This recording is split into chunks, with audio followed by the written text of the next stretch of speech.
এই মুহূর্তের বড় খবর, দুটো তদন্তভার সিবিআই এর হাতে, এবার তৃতীয়টাও চলে গেল সিবিআই এর হাতে। কি? সন্দীপ ঘোষের বিরুদ্ধে দুর্নীতির যে অভিযোগ, সেই সন্দীপ জমানার দুর্নীতির তদন্তে সিবিআই, দুর্নীতির তদন্তে সিবিআই, সন্দীপ জমানায় আরজি করে আর্থিক দুর্নীতির তদন্তে সিবিআই। কেন সিবিআই দেওয়া হলো হাইকোর্টের পক্ষ থেকে? কথা বলবো প্রতিনিধি অর্ণবের সঙ্গে। অর্ণব, দেখো, একই ঘটনাস্থল, এখানে সমান্তরাল তদন্তের কোনো অপশন নেই। আমরা দেখেছি বকফুয়ের ঘটনাতেও একই রকম ভাবে রাজ্য সরকার সিট গঠন করেছিল এবং খুব উল্লেখযোগ্য সেই সিট তদন্ত কিন্তু কলকাতা হাইকোর্টের বিচারপতি প্রকাশ শ্রীবাস্তব, তৎকালীন প্রধান বিচারপতি প্রকাশ শ্রীবাস্তব এবং বিচারপতি রাজর্ষি ভরদ্বাজের ডিভিশন বেঞ্চ সেই সিট তদন্ত বন্ধ করে দিয়েছিল। যা পর্যবেক্ষণ ছিল অনুরূপ পর্যবেক্ষণ আজও, অর্থাৎ একই ঘটনার দুটো সমান্তরাল তদন্ত হতে পারে না।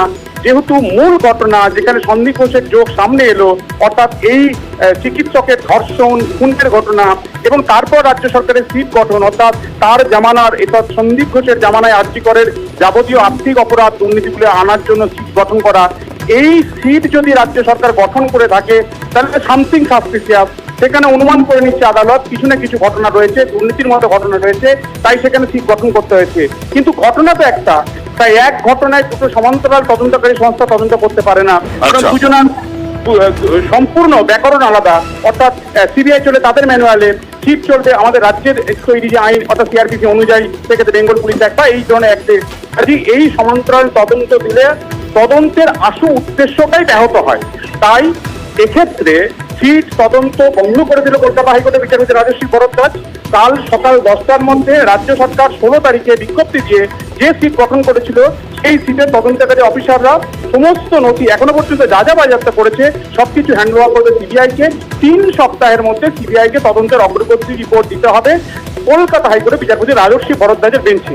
এখানেও একটা গুরুত্বপূর্ণ বিষয় রয়েছে অয়নদা, কলকাতা হাইকোর্ট কিন্তু মামলাটা পুরোপুরি নিষ্পত্তি করে দিল। কলকাতা হাইকোর্ট সিবিআইয়ের কাছে রিপোর্ট চাইলো, অর্থাৎ আপাতত কলকাতা হাইকোর্টের নজরদারিতে, বিচারপতি রাজস্বী ভরদ্বাজের নজরদারিতে এই আর্থিক অপরাধের তদন্ত সিবিআই করবে, সেটা কিন্তু স্পষ্ট হয়ে গেল। আর সিট তো তদন্ত চালাচ্ছিল, সিটের নথিপত্র কবের মধ্যে জমা দিতে হবে সিবিআই কে? কাল সকাল 10টা, অর্থাৎ শনিবার সকাল 10টার মধ্যে সিটকে স্পেশাল ইনভেস্টিগেশন টিম 16ই অগস্ট রাজ্য সরকারের বিজ্ঞপ্তি অনুযায়ী যাদের দায়িত্ব দেওয়া হয়েছিল সেই সদস্যরা সমস্ত নথি এখনো পর্যন্ত যা যা উদ্ধার করেছে সবকিছু তারা হ্যান্ড ওভার করবে সিবিআইকে এবং সিবিআই সেই তদন্ত শুরু করবে দ্রুত। এবং তদন্ত শুধু শুরু করাই নয়, তার পাশাপাশি 3 সপ্তাহের মধ্যে তদন্তের একটা অগ্রগতি রিপোর্ট কলকাতা হাইকোর্টে পেশ করবে বিচারপতি রাজর্ষি ভরদ্বাজের বেঞ্চে। কিন্তু যেহেতু বিচারপতি রিপোর্ট চাইলেন, মামলাটা নিষ্পত্তি করলেন না, এক কথা বলাই যায় বিচারপতি রাজর্ষি ভরদ্বাজের নজরদারিতে হবে এই আর্থিক অপরাধ, ডাক্তার সন্দীপ ঘোষের জামানার আরজি করের বিভিন্ন দুর্নীতি, আর্থিক অপরাধ মূলত যেগুলি রয়েছে তার তদন্ত এখন সিবিআই করবে। এখন বিষয় হচ্ছে ইডিকে তদন্তভার দিল না কেন? এক্ষেত্রে একটা বিষয়, আর যেহেতু সিবিআইকে তদন্তভার দেওয়া হয়েছে, কাজে সিবিআইয়ের একটা রেগুলার কেস নিশ্চিতভাবে এফআইআর হয়েছে, কাজে সেখান থেকে ইডি খুব সহজেই তারা তদন্তভার টেক ওভার করতে পারে, সেখানে আইনি বাধা নেই। বেশ।